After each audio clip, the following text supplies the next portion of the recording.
This is StoryBeat with Steve Cuden, a podcast for the creative mind. StoryBeat explores how masters of creativity develop and produce brilliant works that people everywhere love and admire. So join us as we discover how talented creators find success in the worlds of imagination and entertainment. Here now is your host, Steve Cuden. Thanks for joining us on StoryBeat. We're coming to you from the Steel City, Pittsburgh, Pennsylvania. StoryBeat episodes are available at storybeat.net and on all major podcast apps and platforms. If you like this episode, please take a moment to give us a rating or review. And won't you please subscribe to StoryBeat wherever you listen to podcasts. My guest today, Jason Graae, has starred on Broadway in A Grand Night for Singing, Falsettos, Stardust, Snoopy, and Do Black Patent Leather Shoes Really Reflect Up? Off-Broadway, Jason has starred in such shows as Forever Plaid, Olympus on My Mind, All in the Timing, Hello Mutta, Hello Fata, which earned him a Drama Desk nomination for Best Actor in a Musical, and many more. Recently, Jason played the wonderful Wizard of Oz across America in the national tour of Wicked. Jason has performed his one-man show all over the country, from Rainbow and Stars and Birdland in New York to Feinstein's in the Plush Room in LA and San Francisco, winning 4 Bistro Awards and a New York Nightlife Award. His critically acclaimed show with Faith Prince, The Prince and the Showboy, played at 54 Below, and the pair won a second Nightlife Award for Best Duo. In Los Angeles, Jason originated the role of Houdini in the LA production of Ragtime at the Shubert Theater and won an Ovation Award for Forbidden Broadway Y2K LA. On TV, Jason has appeared on many shows, including 6 Feet Under, Rude Awakening, Friends, Frasier, Sabrina the Teenage Witch, Living Single, Caroline in the City, Providence, and numerous others. Movie appearances include the title role in Sunshine Barry in the Disco Worms, Disney's Home on the Range, On Edge, Geppetto, The Dukes of Hazzard in Hollywood, and Awakening of Spring. He's been heard on many cartoons, and for 5.5 years, he was the voice of Lucky the Leprechaun for Lucky Charms cereal, a balanced part of your complete breakfast. Jason has recorded over 45 CDs, including original cast albums, concerts, compilations, and 3 solo CDs. You're Never Fully Dressed Without a Smile, Jason Graae Sings Charles Strauss, Jason Graae Live at the Cinegrill, and Perfect Harmony, the songs of Jerry Herman. So for all those reasons and many more, it's a great privilege for me to welcome the exceptionally talented Jason Graae to StoryBeat today. Jason, welcome to the show. Steve, thank you. It's so great to be here. And that was really an impressive reading of my bio. Oh, my goodness. Well, I'll take a compliment anywhere I can get it. All right. So I'm a little disappointed you weren't off book, that you were actually reading it, though. I try to memorize nothing on this show. All right. So tell us a bit about your background, your history. You've been at this game of being a performer, an actor, whatever you want to call yourself, for quite a while at this point. But at what age did the bug first hit you? When did you start performing? As a kid? My mother was a dancer in New York, and I grew up in Chicago, and then we moved to Tulsa, Oklahoma, of all places. And so she continued to dance and to perform. So it was a lightning bolt moment. The first time I saw her dance on stage, she was really, really a fabulous performer and dancer. And I saw her do Wonderful Town when I was 4 years old in a community theater outside Chicago. Wow. And that was it. And I remember her, she danced the big conga thing with all the sailors and all that, and she was the only gal on stage, and I was mesmerized. And did you immediately know that that's what you wanted to do?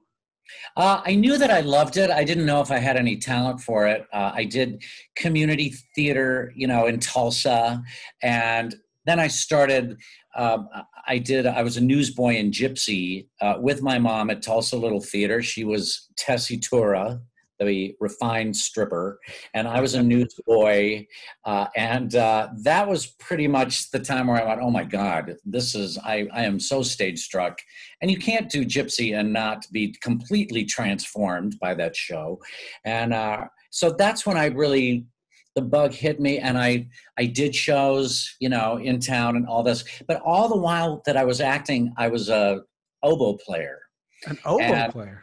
yeah, and I was really good. I was a complete oboe nerd. Huh. And so I was really, really serious about my oboe. So the oboe I took very seriously, and I really planned on pursuing a career in classical music, whether it be, sitting in an orchestra, which didn't thrill me, or being a concert solo oboist, which is really what thrilled me.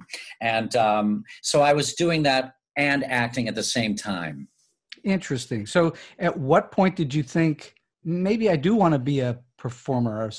What do you think of yourself? Do you think of yourself as an actor or an entertainer? How do you think of yourself? Well, I think of myself as very entertaining. Well, there you go. So I think of myself as a prostitute, really, and I am an actor, and I'm a singer, and I am a comic if need be, and I'm a hoofer if need be, and I'm a musician, and I'm a voiceover person. So I'll basically do whatever I get hired to do. But you're a mercenary, is what you are. Totally.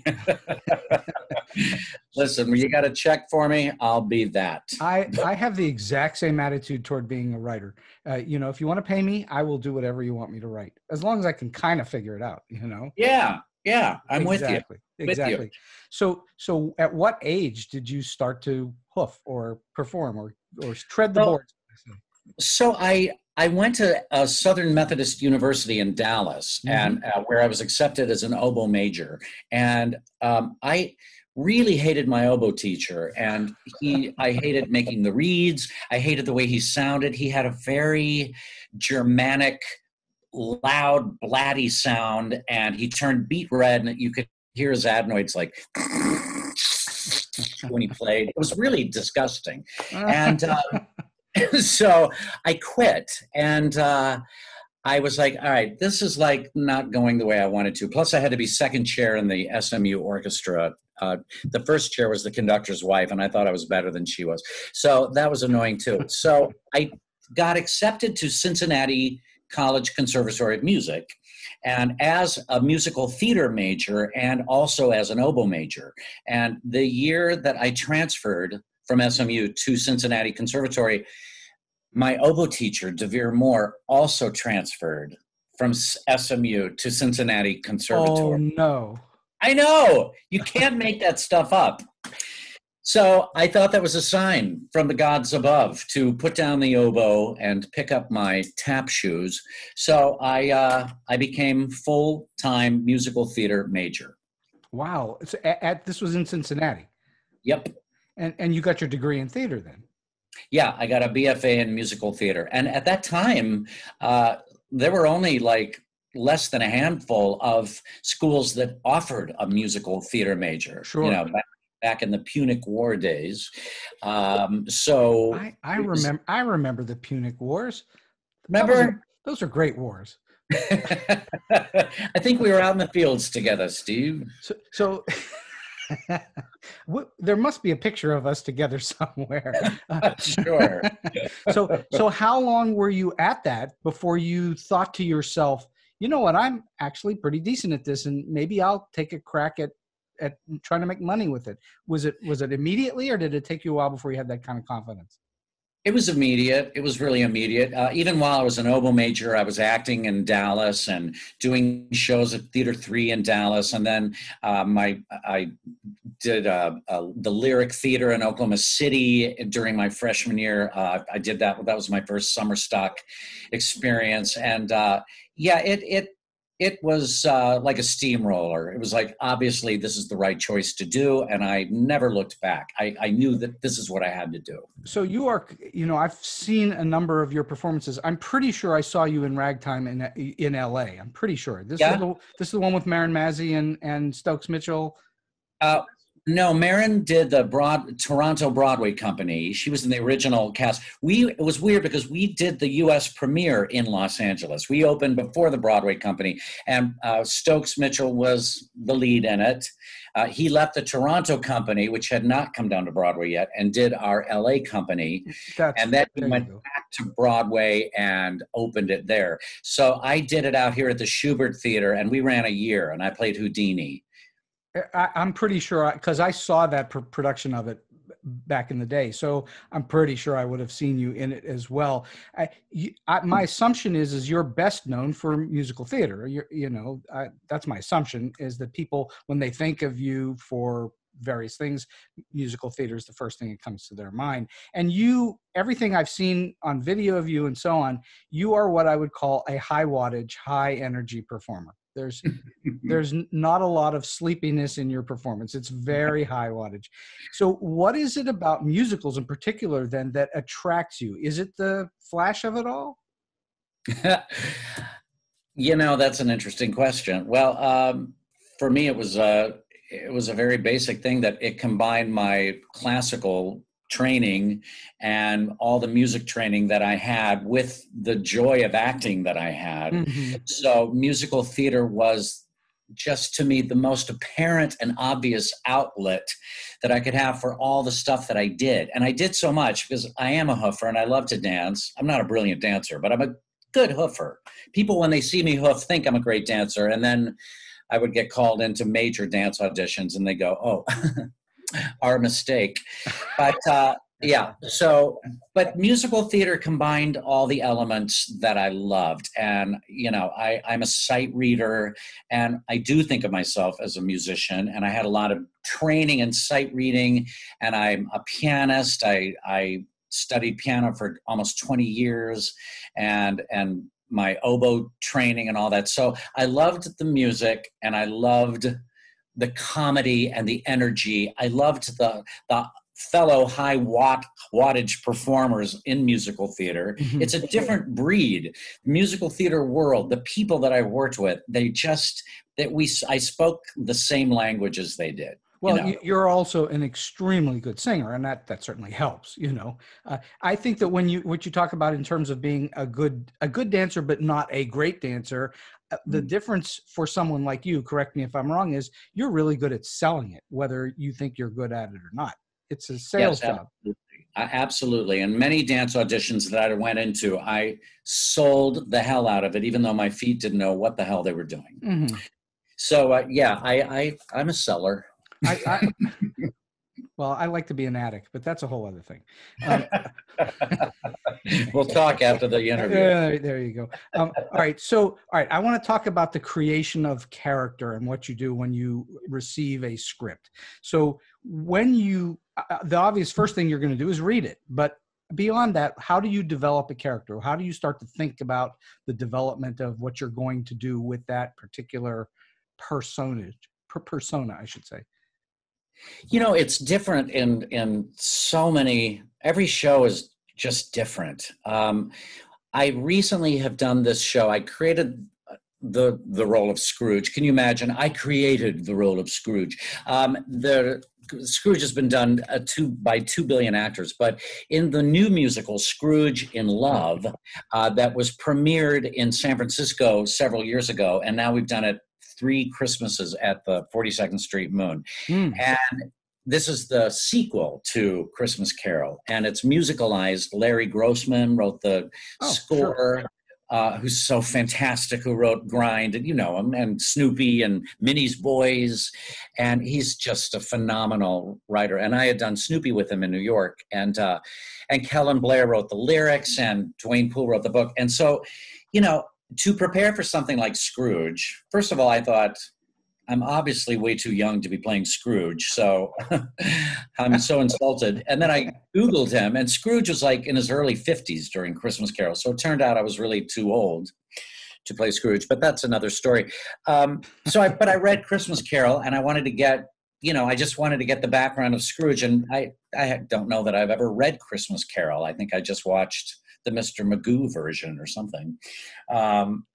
You should read the version of it by Charles Dickens with 2 Ks. What's that? That's an old Monty Python sketch. Oh, A Tale of Two Cities by Charles Dickens with two Ks. with 2 Ks. That's funny. So, all right. I'm So a- did you then read the book, or did you just Yeah, not? so I read the book, and it's not a hard read. It's a fascinating read, and it just gave me some background to who he was, and it gave my mind a playing area in order to then be able to pick up a year later after Christmas Carol happened. So I had all the information and the history of what Scrooge had been through the year before, so that when he got to this year later where he's a little more joyful and the ghosts come back to him, I had a new playing field to start out. But I try to go into stuff, not too opinionated about my choices for the character, or to not have too many really specific ideas in mind about this is how he must be played, because I do want to be open, and I'm a pretty open actor, and I'm pretty open to suggestions. And I'm also an actor that once I get married to an idea, it's really hard for me to let go of that idea. So I try as I've gotten older, I really try to just go in with not any specifics in mind, just some ideas, but nothing that I've gotten completely attached to, so that if the director doesn't see it that way, I won't be brokenhearted when it's taken away from me. I think the listener should pay attention to what Jason just said, because I think that's important, that you go in unencumbered by a specific thought that's going to drive the train, when you may wind up in not an audition, but in a rehearsal period in which everybody's doing something that counters what you're doing, and then you're in trouble.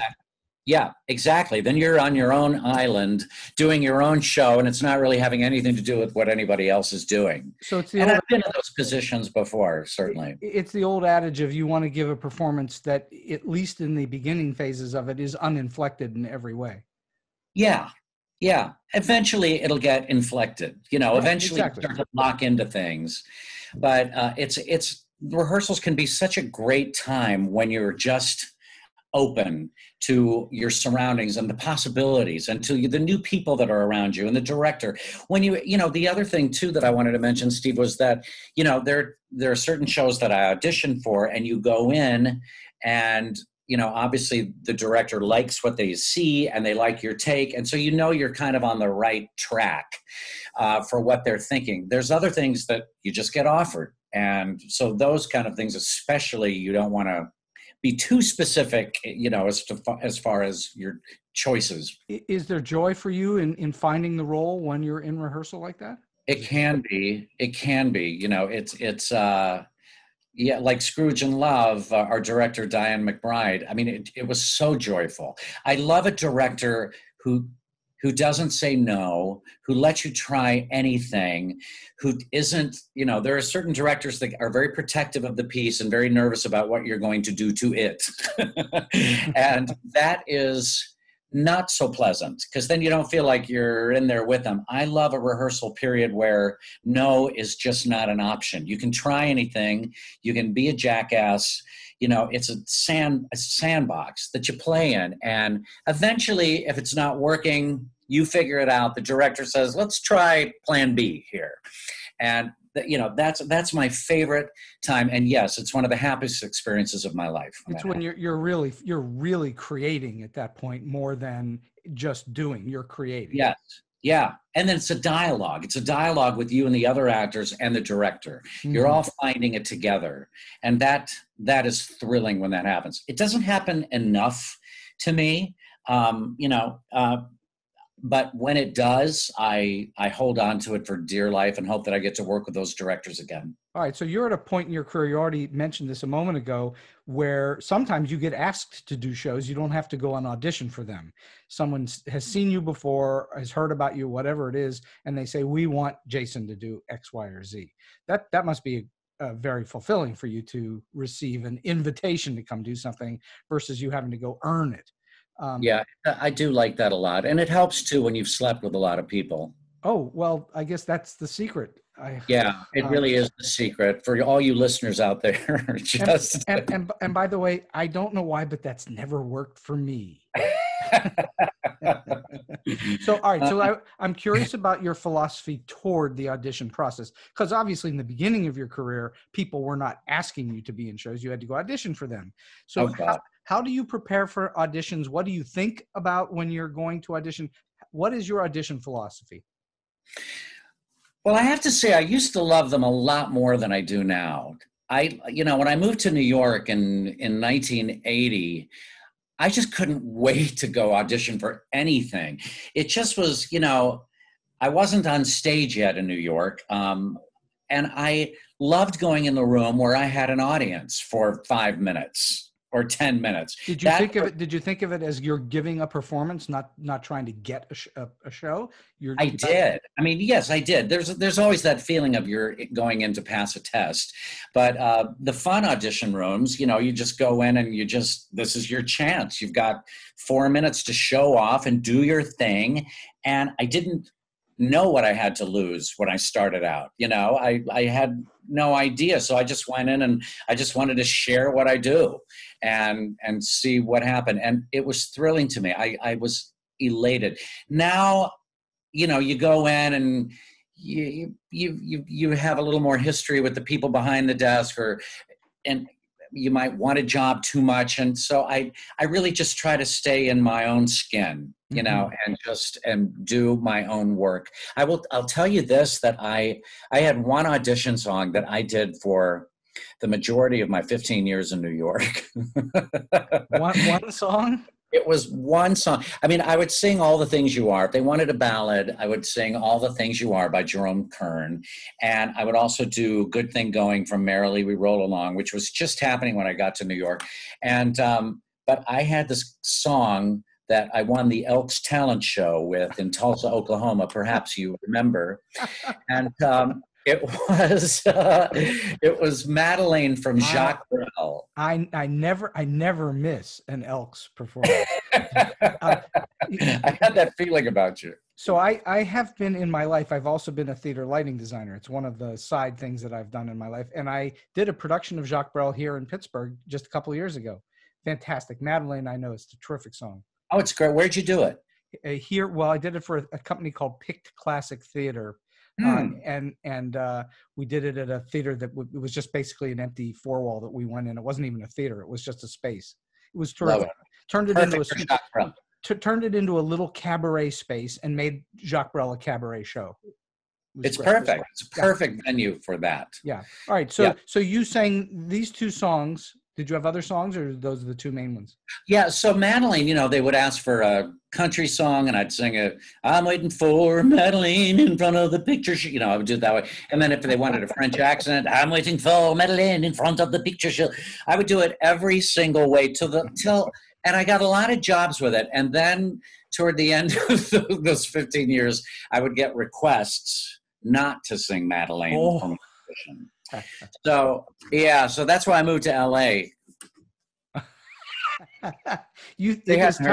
It was time to get out of Dodge, was it? It was time to get out of Dodge. No one had heard Madeleine out here in LA, so I thought, well, I got to go to a new city then. Did you ever go to auditions desperate for a job, or did you always avoid that problem? Oh God, no. I'm sure I was desperate. I'm sure there's been many times. There were certain things that I really wanted. I really wanted the money. There was one of my first jobs out of New York. The first thing I got was like 2 weeks after I moved to New York. I got Godspell at Equity Library Theater, and that was great. It was $21 a week, but it was a showcase, and it was a really popular theater, and agents would come, and I got an agent right off the bat, and that was really, really good. And so that kind of was a great launching pad for all of us. It was weird to do Godspell as a showcase because you had a bunch of actors who were trying to outdo each other with, crying at the cross with Jesus up on the cross. We were all like trying to show our dramatic jobs. It was a little desperate sometimes, but it was a great production. Scott Bakula was Jesus. Oh, really? And he was very hot. We were all kind of attracted to Jesus, and Liz Calloway was Joanne, and it was really fun. But I've certainly one of the first jobs I got after that was Goodspeed Opera House, and I was desperate. I wanted that job. It was $360 a week, which seemed to me like $10,000 a week at the time. And I needed the money. And I went in and I had 3 callbacks, and I hadn't heard anything like for a week. And I called the casting director, Warren Pincus. I found his number was in the phone book back when we all had our numbers in the phone book. And I called him at home, and I disguised my voice, and I used like a bad Puerto Rican accent. And I said, "Hello, Mr. Pincus." And he goes, "Yes." And I said, he talked like that. He was like, "Hello, yes." And I said, "I auditioned for you for Bloomer Girl at Goodspeed Opera House, and I wonder if you make the offer yet." It was a horrible accent. Like, just, I don't know it was a terrible accent. And he said, "Who is this?" And I said, "Oh, I cannot tell you my name. You'll never speak to me again." But so we went back and forth, and he finally said, "Yes, we've made the offers. Who is this?" And I said, "It's Jason Graae." And he said, "Hello, Jason." And I said, "Please forgive me. I'm desperate." And I've never done something that kind of cheeky. And he said, "We'll let you know, but most of the offers have gone out." And then like 2 days before this rehearsal started, I got an offer. So clearly I was like 8th choice, but I got it. Well, at the end of the day, that's all that counts, right? Exactly. All right, let's talk about directors for a little bit. You obviously are, anytime you're in a show, you're going to be dealing with somebody directing you. You're not directing yourself, I don't think, unless it's your one-man show. Do you direct yourself in your one-man show? I have, but I really need an eye. For most of the shows that I do now, I have a good friend. I have a couple good friends that I just trust implicitly to help me form the show, and they tell me what works and what doesn't, and you just need somebody to bounce ideas off of. So I'd really love to have a director for my shows. Yes. Sure. I guess if you're directing yourself on camera, it's a little easier because you can actually play it back and look at things. But it's really hard to do it on stage. Yes, it really is. It is. But in fact, I was going to say, in fact, you don't really see too many shows directed by the star of the show. Where movies, you do see that. You see directors directing themselves. Right. So what would you say are perhaps the most important lessons you've taken away from working with great directors? What have you learned from great directors that have then influenced the way you've gone forward in your career?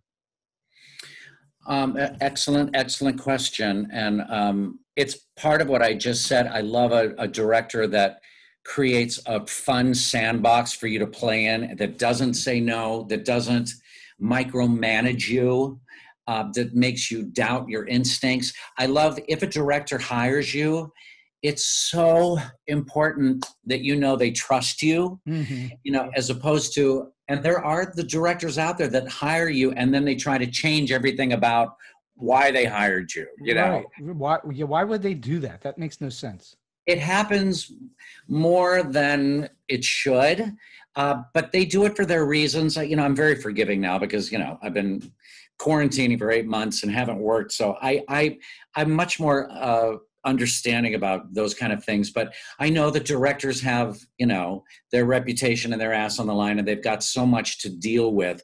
And so there are certain ones that just kind of clamp down on you and put a straitjacket on you, and that does not bring out your best work. I like a director that just really allows you to make some mistakes and make them loud and proud, and then they say, "All right, that's not working. Let's try this."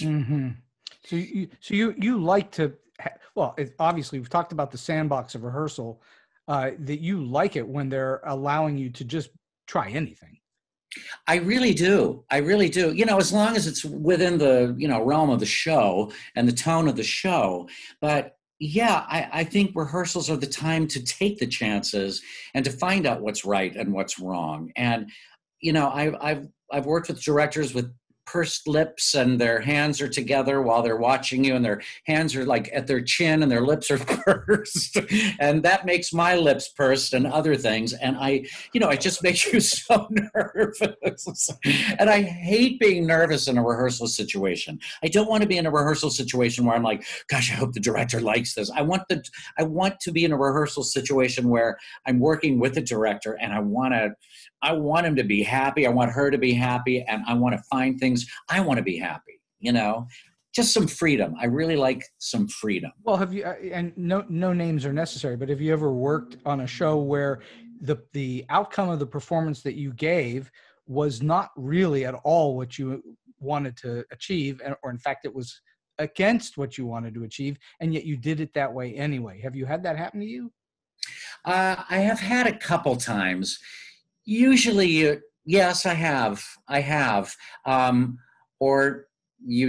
got through the rehearsal period, and then eventually, what you do, because you do have to give the director what they want ultimately. And so if it does go against your grain, I do try to give them what they want. And then eventually I do that, and then I make it make sense to myself. Mm-hmm. And a lot of times that happens after the rehearsal period's over, and then it's just you and the audience. So then you can kind of find your way then, without that constant navigating or navigator. Well, in a case like that, did you wind up by the end of the run of the show having changed it entirely? I've never totally changed it entirely, no, but it did make sense, and I did manage sometimes to get a couple of my ideas in. I have driven several directors just crazy, and but mostly I really appreciate them. The directors that I just love to work with, though, are fun, and they laugh loud, and they understand. And a lot of them were actors, so they get it. They understand the process. They know what you're going through, and they remember what it was like themselves to do it. I'm sometimes surprised when I've worked with directors who used to be actors who seem to have forgotten that process. Mm-hmm.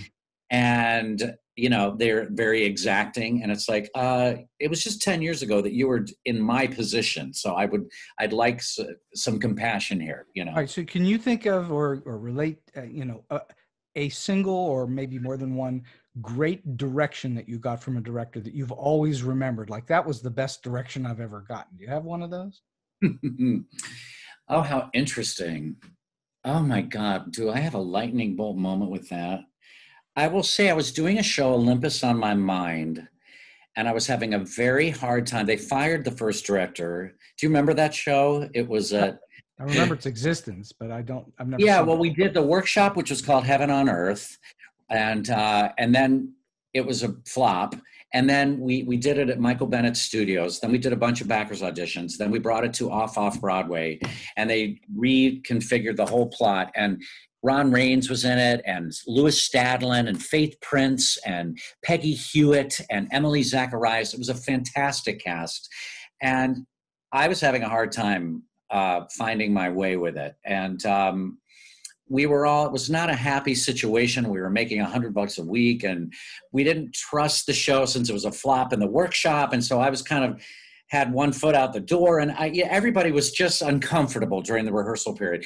And the first preview, our first press night, the director came up to me and said, I played Mercury, the Greek god, the son of Jupiter, Mm-hmm. and, with the wings on my feet and all that stuff. And he said, I just want to give you one note. Instead of just kind of observing the action and kind of being, the know-it-all Mercury, how about just having a ball with this entire experience, just loving everything that's happening around you?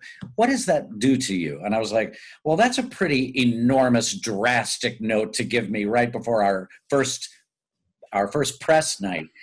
And it totally gelled, just like that. I was like, I'm sorry I didn't get this note 3 months ago, but I'm going to take this. And everything just gelled. It was like, oh, I could have a blast doing this part, and that the character of Mercury is loving everything that's going on and the stuff that he's involved with. He's just getting delight, a devilish glee out of the whole thing. It changed the entire experience for me. Well, that's an awesome thing to have happen, and I'm sure the audience picked up on it instantly. They did. They really did, because I was kind of flatlining there for a while, and I thought, oh God, I don't know if I'm any good with this. And it made the whole character come alive. And so it was, down to the wire, but it was good. One of my favorite directors I ever worked with was Garland Wright. I don't know if you remember Garland, but I did. I don't. He directed at Hartford Stage. I think he was the artistic director at Hartford Stage and Arena Stage and at the Guthrie. And he was the artistic director at the Guthrie. And I played Candide. Oh, wait a minute. Okay, so now I know who you're talking about. Oh my God, he was just fantastic. And I got cast as Candide in 1990. And it was right before Forever Plaid was opening, and I was doing the workshop of Forever Plaid off Broadway, and I had to leave it to go do Candide for 4 months, and we had a 6-week rehearsal period, which sounded god-awful to me. 6 weeks rehearsing in Minnesota. I was like, what am I going to do? And I couldn't wait to go to rehearsal every day. Why? What did he do? He just had an energy. He was like, there's no wrong answers here. Just come in and he said, the only thing you can do wrong is to stifle your instincts. He said, just come out and do it and try anything you want to, because that's how we're going to play this Candide. And, I would do a couple strange things. I came skipping in one day and waved at everybody before singing, life is happiness indeed, mares to ride. And so I would wave with this big shit-ass grin. And finally, one day he just said, yeah, Jason, don't do the wave. And then, just cool it with the wave. But other than that, I'm on board. But we just couldn't wait. And we wanted to shock each other with the choices that we were all making. And everybody's choices became bigger and greater because everybody around you was doing them. So we loved going out on that limb. Interesting. Well, so when you first start working on a show, and we've already talked about character development, but how do you break a script down? What is your process for taking a script and looking at it, reading it, breaking it down into its component parts? How do you do it? How do you approach it?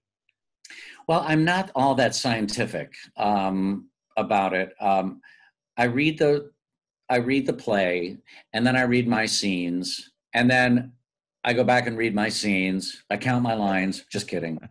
I just pay attention to the people that I'm talking to in those scenes. Mm-hmm. So I just to figure out what those relationships are with those people.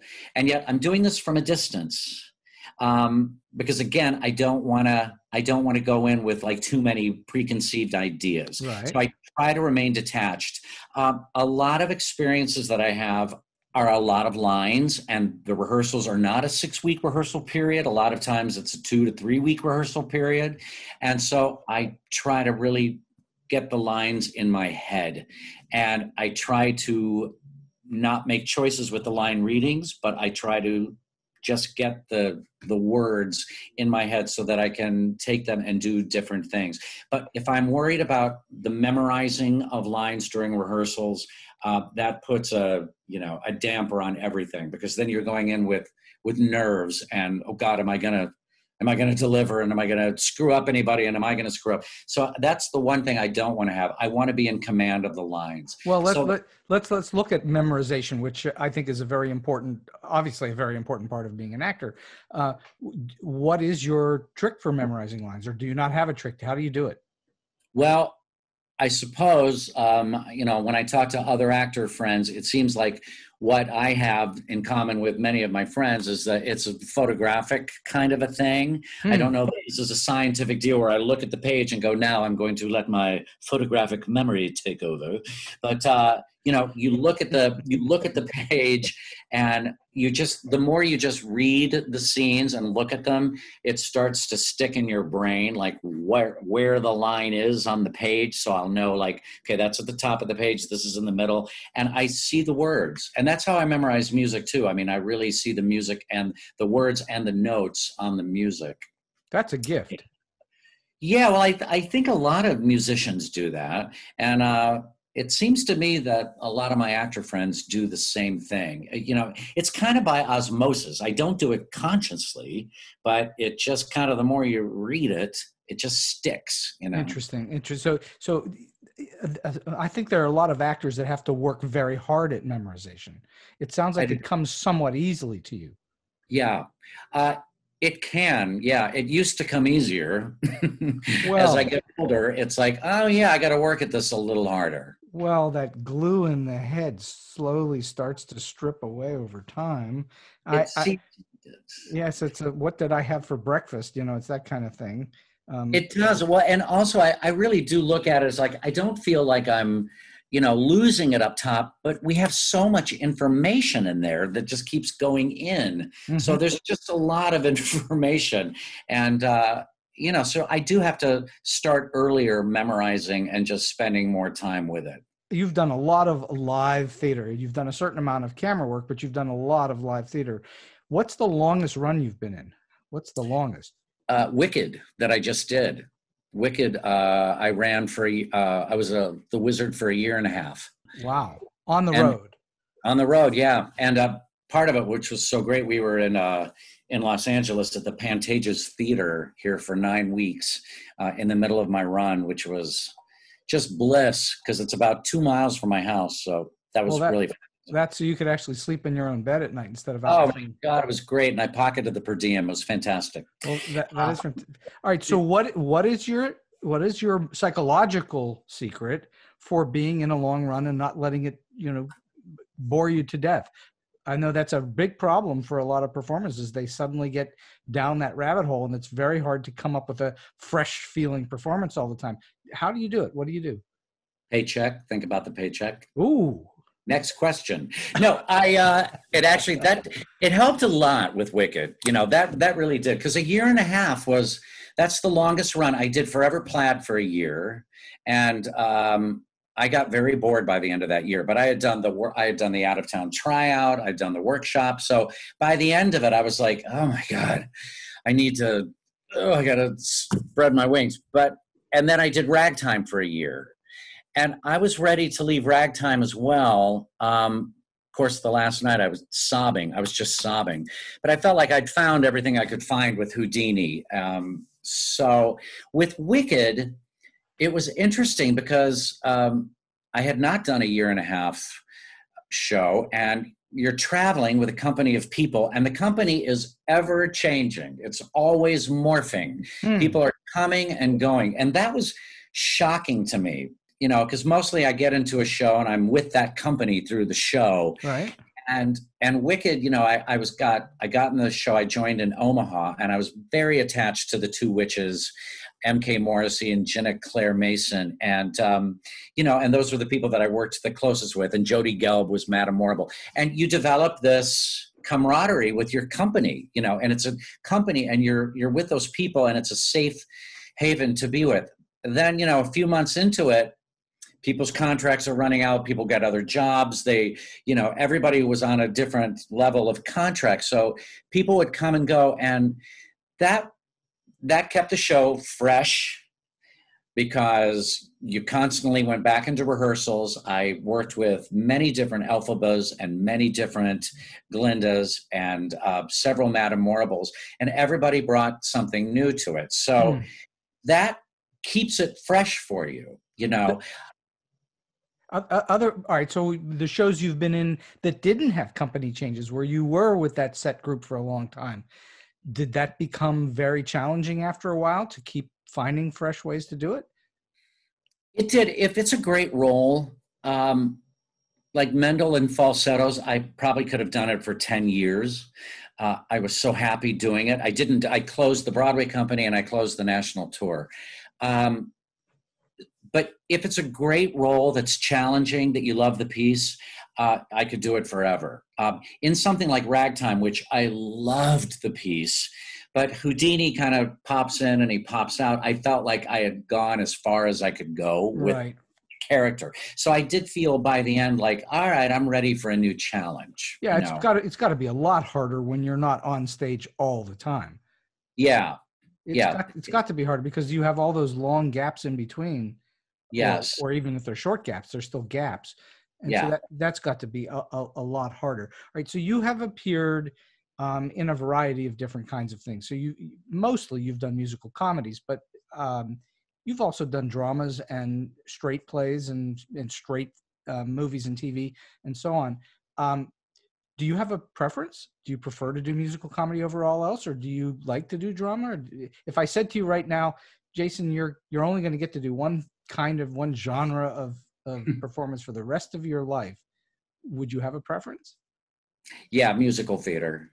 Musical theater. Absolutely, absolutely. And that doesn't mean I only want to do that. But if you were gonna make me pick, gonna make me choose, Steve, I would definitely say musical theater. I love the variety of it all. I love doing so many different things. And sitcoms were a great obvious step for any of us who are in musical theater.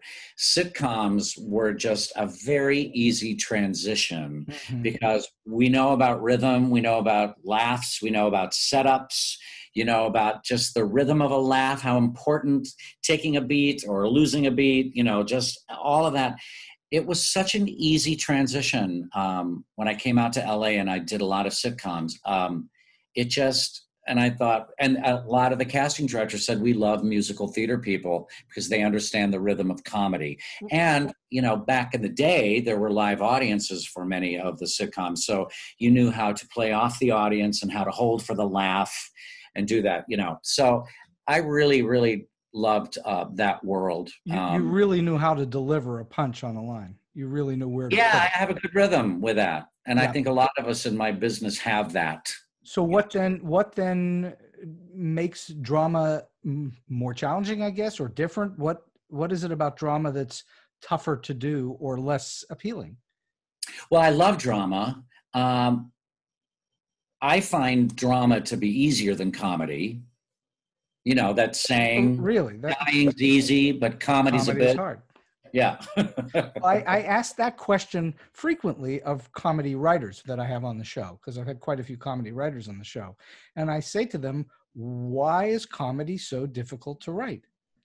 It's notoriously difficult to write. I've written a whole bunch of it myself. It's really challenging to write and write well so that it actually works. And, it's an impossible question to answer. Do you have some idea? I think as a writer, you got to write stuff that you think is funny as a writer, but you don't ever know until you get it out there and hear if it gets a laugh or not. Right, exactly. So, and I feel that way so much about in rehearsals. If no one's laughing in the room or everybody, you always get to that point in every single rehearsal period where everybody's heard the jokes, everybody knows where it is. So you're flatlining and you don't know if you have a funny bone in your body or not. So then you get to the audience and the audience informs you, what's working, what's not. And we're often surprised as actors. Sometimes we're the last to know if something's funny. We don't look at it from the audience's perspective. How often have you been in a show where you're delivering funny lines and they're clearly funny lines and you're getting laughs in performance, and then one night you hit a wall and you get an audience and they don't laugh at anything? I assume that happens now and then.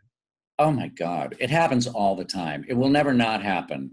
And now I'm to that happens so much that now I'm to the point where I do have if I remember right, it's been so long since I've been on stage, but earlier this year, before I made my swan song, before COVID took over. Yeah, we're talking in the time of COVID for those who are listening, because it might be 3 years from now that they're listening to this show. Oh my God, that's right.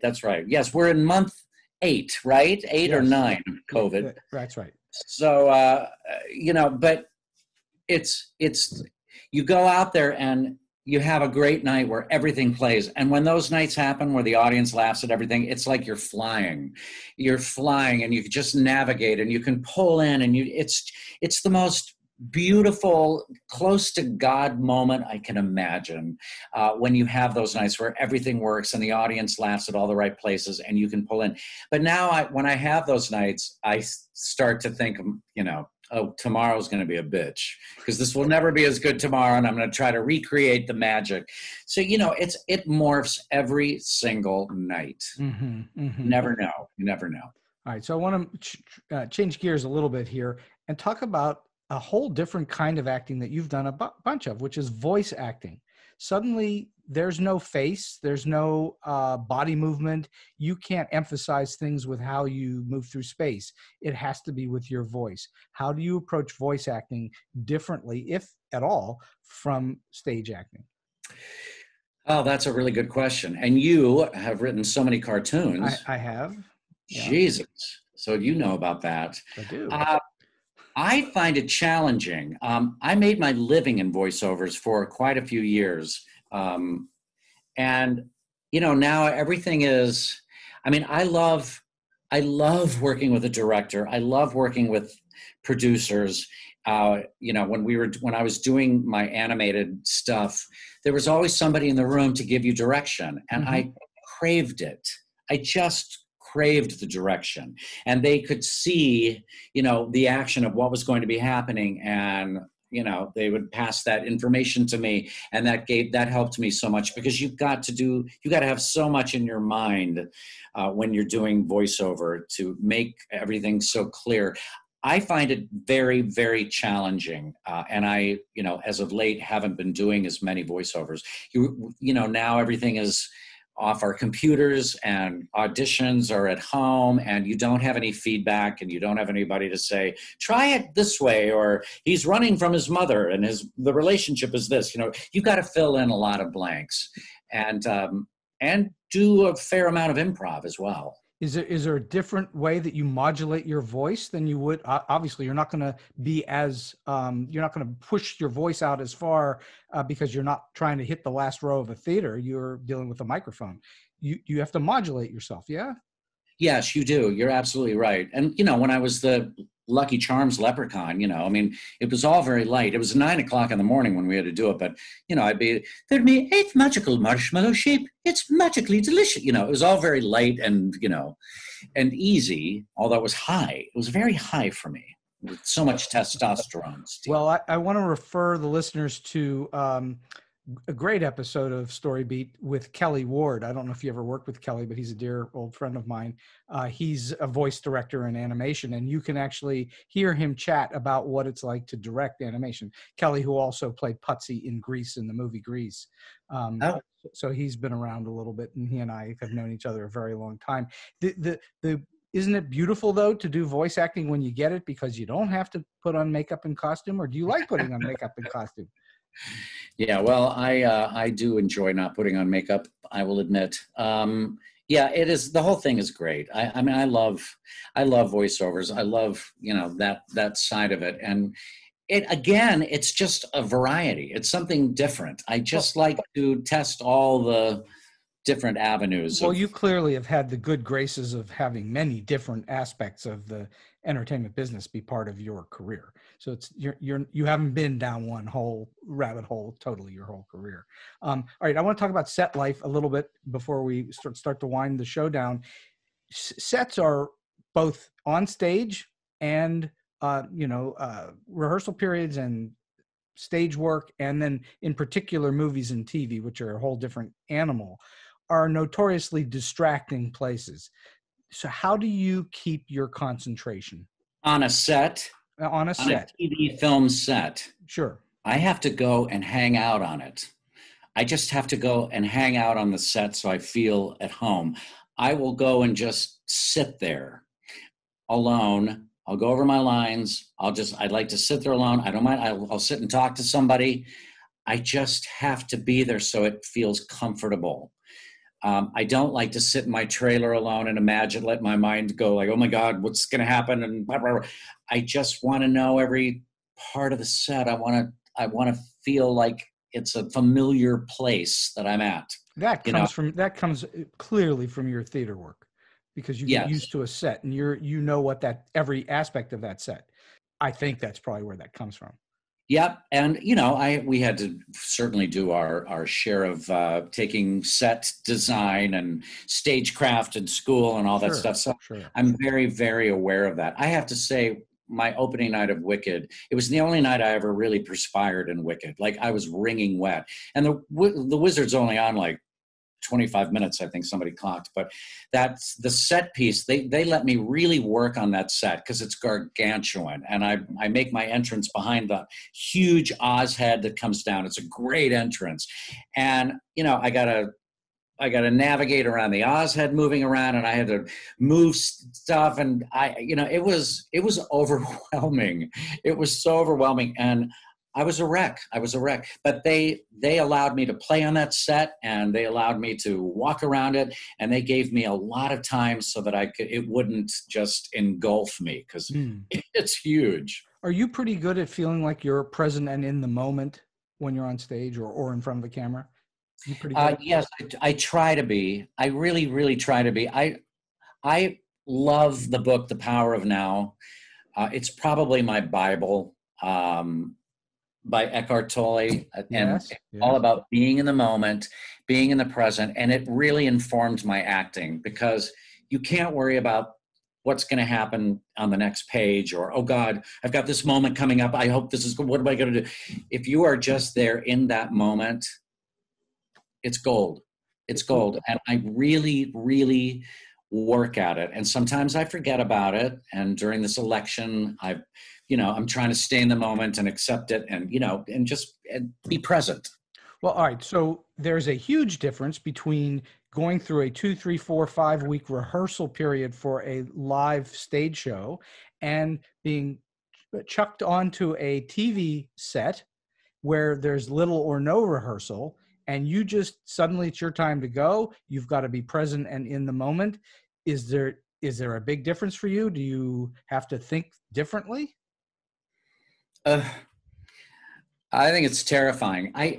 Usually I'm guest stars on shows, so you're shot out of a cannon. Right. So you have a lot of time to wait, and then when it's finally your turn, you got to stifle the nerves and the excitement, because you're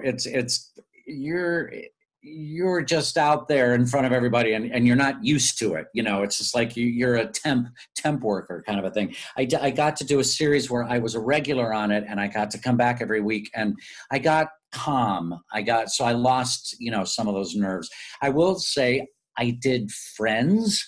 I was a guest on Friends, and I had my character. I played the snarky casting director that Joey was auditioning for, and I played him like a real a-hole. I was eating chips he was auditioning for a movie, and and I was really rude, and I was channeling, one of the rudest casting people that I ever knew, and I was really being a putz. And they all thought this was the funniest thing, and I'd been doing it all week. It was so great, and everybody loved it, and they'd all come up and compliment me. And I did it for the audience, not realizing that the week before, Joey had just gotten fired off Days of Our Lives. They showed like the previous episode. And so I was just, out there just to get my own laughs. And I had extra adrenaline to get those laughs because I was excited. And so I went out for that scene knowing that there was a spinoff in the works for me, the casting director. And I pushed it, and the audience hissed at me. They hissed at you? They hated me because Joey I didn't even pay attention to the previous week's episode. I should have sat and watched it so I knew what he had just been going through, but I was so excited to go out and do my shtick. And so I'm there being really rude to Joey, who's desperate for a job and is heartbroken that he lost his Dr. Draco. So they hissed at me, and so the writers gathered around me. We after the scene was over, I looked at Matt LeBlanc and I said, I don't think that's good. They hissed at me, and he said, well, I think it was a good kind of hiss. They were hissing with you, and I was like, I don't think anybody hisses with you, but thank you. He was trying to be nice. Yeah. So the writers gathered around me like a football huddle, and they said, okay, we need to bring him down. We got to make him a little gentler, a little kinder. And I went, but he's a casting director. He's like a really rude casting director. And they said, I know, but just do it with a smile on your face. I've gotten that direction before. And so I was a kinder, gentler casting director, and it all went fine. And then you had another audience at some point, right? So you got it. No, we did it once. That was one night only. One night only. So it wasn't a rehearsal with an audience that they use, and then because sometimes in sitcoms they have a rehearsal where there's a live audience, and then they do an actual performance with the live audience, and they may be able to cut in various things from different parts of it. Yeah, and we didn't do that this time. I had done that in other sitcoms where you've had the two audiences, but no, this was the one shot. Yeah, well, it wouldn't be good to be hissed at. No, I would not care for that. The other funny thing, if I would throw in June Gable, who played his agent. Remember his agent, Stell, who talked like that, very broad. She was a New York actress and hilarious actress that she is. She came afterwards. I was a little shaken after being hissed at and all that stuff. And she looked at me and said, well, you got to remember TV's different than musical theater. You have to really bring it down for the camera. Well, And the other thing is it's not okay. I'm going to give you the positive spin on it if you don't mind. In truth, if they hissed at you, it means they actually cared, and that you gave a performance that bothered them in some way, which I think is a positive thing, not necessarily a negative. I'm going to take it that way too. Okay, good. So I would be remiss if we didn't have a conversation. We've already mentioned that we're doing this in the time of COVID, and pretty much everybody in the business is not working right now. Yep. There are a few shows that are slowly coming back at the time that we're having this interview, but the world is generally shut down certainly in the live theater world. There's nothing going on right now. Yeah. So you've also had times in your career, over the length of your career, where you were between jobs, between gigs, as we say. What do you do to keep your head in the game? What are you doing right now to keep yourself primed and ready for when things do turn around? How do you stay in it? Well, I've got a lot of survival stuff going on. Great, share some of it. I run and I work out, bought weights and a weight bench and all this because all the gyms are closed. So I'm working out at home, and I run around the Hollywood Reservoir 4 times a week, which is great. And so that saves my head. And the other thing that I've been doing, which I love that you would appreciate, is I've been taking for the last 8 months a writing class. Oh, there you go. And I've never done it. And a friend of mine, Claudette Sutherland, who was the original Smitty in How to Succeed in Business, right, in 1960, she has this writing class, and I've known her through the biz, and I love her. I just love her. She's a force of nature, and she laughs loud, and she's smart and passionate. And she was always like, I want to get you in this writing class. And I write my cabaret shows, and I write when I host things, but I would never in a million years call myself a writer. And so I started taking this class 8 months ago, and it's every Monday and on Zoom. And it's given me that adrenaline rush that I really miss.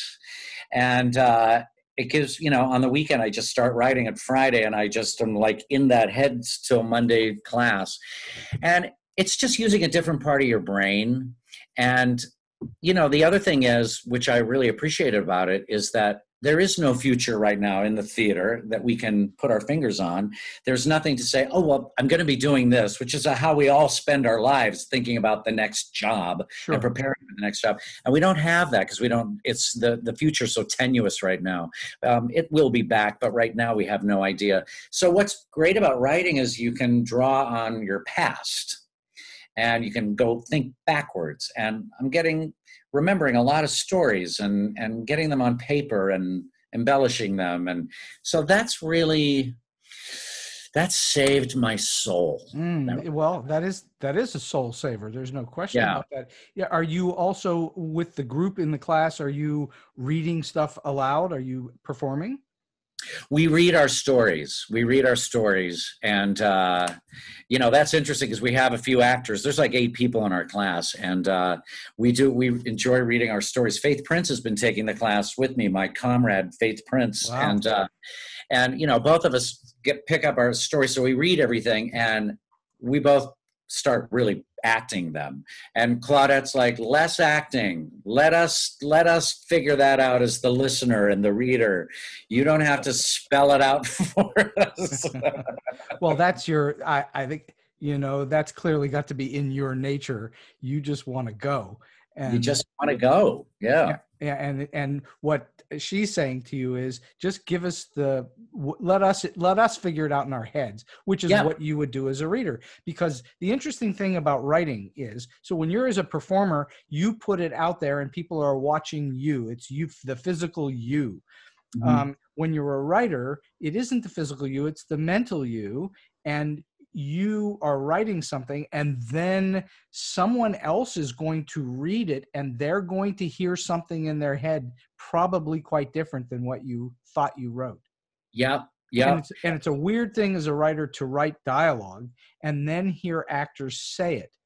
And the glory of it is, especially in animation, is that pretty much 99 out of 100 cases, whatever you've written is plussed. It's made so much better by an actor saying it.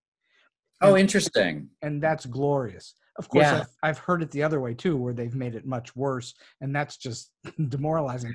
But most of the time, you get, especially in Hollywood, you get these phenomenal voiceover actors, Yeah. and they take the material and go, "Where'd that come from? It's so much better than what I ever thought it was." So That's so great. That's so great. I mean, I'm not to that level by anywhere near that level, where I could imagine, like, because anything I write, I hear it in my voice saying Sure. the line. So to then pass that on to somebody else, it's a huge leap of faith, and you got to release control of your words. It's in the beginning of a writer's career, especially a script writer's career, screenwriter's career, it's very hard to let go of it. And most writers at the beginning of their careers say, no, it's not supposed to be that way. But then you learn over time, if they've paid you, they can do whatever they want to it. And then the beauty of it is when, like I say, when it is better than what you imagined. Right. Yeah. And that's liberating. That's liberating that you've written something and let it go. It is. Well, Jason, we've been talking for a little more than an hour. And oh my God.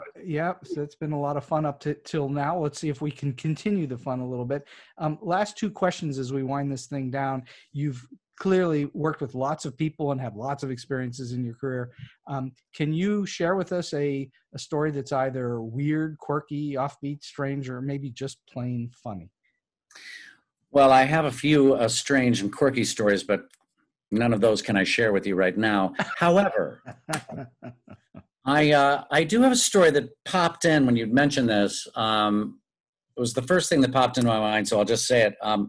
I got cast. My very first professional job was at the Lyric Theater in Oklahoma City. It's a really good summer stock theater at Oklahoma City University. And I got cast in West Side Story as Chino. Right. An obvious choice for a Danish-Irish guy with blue eyes.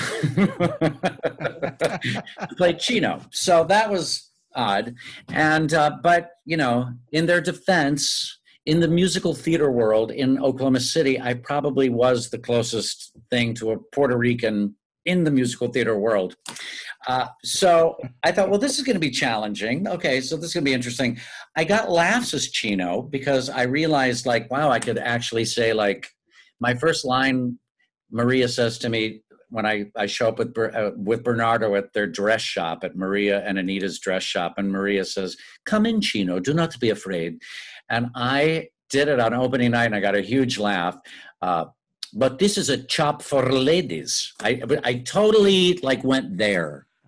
And the audience thought that was the funniest thing. And the director came backstage immediately and said, that won't be happening anymore. So got through opening night, and I was not what you call the ultimate Chino. But got through opening night. Saturday night, after the cast party, and, we're all a little hungover, I was standing backstage talking to one of the Shark girls, who I think was Irish. I think her name it was something McKay, and she was one of the Shark girls. There was a lack of ethnic girls that summer in Oklahoma City. And so we were backstage talking. I was holding the gun, and I was waiting to go on stage and shoot Tony. And we were chatting, and we started laughing, and I shot the gun, which had a blank in it. I shot the gun. I was standing stage left, and I heard this gunshot go off, and I realized, oh, that was me. And I looked on stage, and Tony had just gotten on stage to see Maria. So they had like a page and a half of stuff to do, and he, like, grabbed his heart. And then he realized, oh, God, no, I still have this whole scene. So he let go of it and kept talking. And it was like, oh, I guess it's just gas. I don't know. This is nothing bad. And so that would have been okay. But unfortunately, that gunshot is the cue for all the Jets and Sharks to come running on stage. Oh, no. It was a kind of a shit show, Steve. And so everybody came running on stage. They see that Tony is fine and alive and doing just great. So en masse, they all exited. It was... And I was in the wings watching this debacle. going, oh my God, what have I just done? And I came back out and there was another blank. So then I shot him again. And this time he went down. And I thought, okay, maybe I got away with it. And the director, Lyle Dye, came backstage for the second time. So I was 2 for 2 after my shticky first reading of This Is a Chop for the Ladies. Second night, he said, if you do that again, you're fired. So the inappropriately cast Chino was on the way out the door if he made one more screw up. Oh my God. It was like casting Milton Berle as Chino or something. It was such the wrong choice. I don't think anybody should ever really name a character after pants. The Chino. The Chino, yes. All right, last question for you, Jason. That was a lot of fun. Do you have a solid piece of advice or a tip that you can share with those who are maybe trying to break into the business, or maybe they're in a little bit and trying to get to the next level? Well, that's always just the age-old question, and I'm trying to get to the next level, so whatever I say, I will try to follow my advice. I will say, if you're getting in the business to become a star, don't do it. Mm-hmm. You got to get in the business because you love it. I got into the business. The people that I know that are in the business, there was no conversation. It's either you know you have to do this and there's not any doubt in your mind, or find something else. If there is a doubt, if you have to have a talk with yourself, like, gosh, do I think I have what it takes? Or am I really good enough? Or is this the right thing? Do I have the fortitude? Because it's a lot. It's a freaking roller coaster. So I tell anybody, if you've got doubts, you really need to think about those doubts, because I find that the people that are doing it have had no doubts. They had the training, they have trained, they've gotten positive reinforcements. They're smart, they listen to people, and they know that this is the right choice. Any chance to perform, any chance to study. I'm still taking voice lessons once a week on Zoom, because I don't want to, if I stop singing, my voice just gets out of shape. So I continue to study. So I'm always saying to keep studying, to keep yourself in shape, and to take any possible chance to perform. Anybody that asks you to do anything, get out there and do it when you're starting out, because those are the things that move on, and they keep you going. They keep your mind going. They keep you limber. Well, I am so very glad to hear you say exactly what you're saying. It's the kind of advice that I constantly am giving to certainly my students and to others who ask the question. And if you think for a moment, even for a moment, that you really maybe shouldn't be doing this, then you shouldn't be doing this, because it is not for the faint of heart or the weak of stomach. As you say, it's a roller coaster. And it's very hard to do. And so you have to want to do it. I've had people say to me in my life, well, why are you doing that? Why are you working so hard on these things and nobody's paying you for them and so on? And my answer always is what makes you think I have a choice? And right. If you the only choice that you have is to do this thing, if it's in your blood and that's what's in your blood, it's like a drug and you can't get it out of your blood, then you have to do it. Yeah. Exactly. And, it is a roller coaster. It's a fantastic roller coaster. The highs are so worth it. And the lows are only bearable if you know that you are committed to this thing. Then you go with the lows, because there are a lot of lows. Well, and you've been at it long enough that, it's not like you have other choices either. This is what you do. Yeah, I play oboe. People say, if you didn't act, what would you do? I would pick up my oboe and I'd make those damn little reeds that I hate. And, but I would do it and I would love doing it. And it would be, I'd be content. But it's just worth it. And the lows are not insurmountable, it's all doable. Well, no, if they were insurmountable, nobody would do it. So, yeah, exactly. It has to be that people have to be able to get past whatever those lows are in order to get to those glorious highs that you referred to.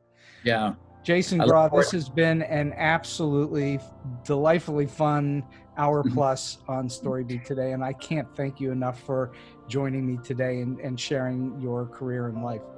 Thank you, Steve. I had a ball. It's like the highlight of my day, highlight of my week.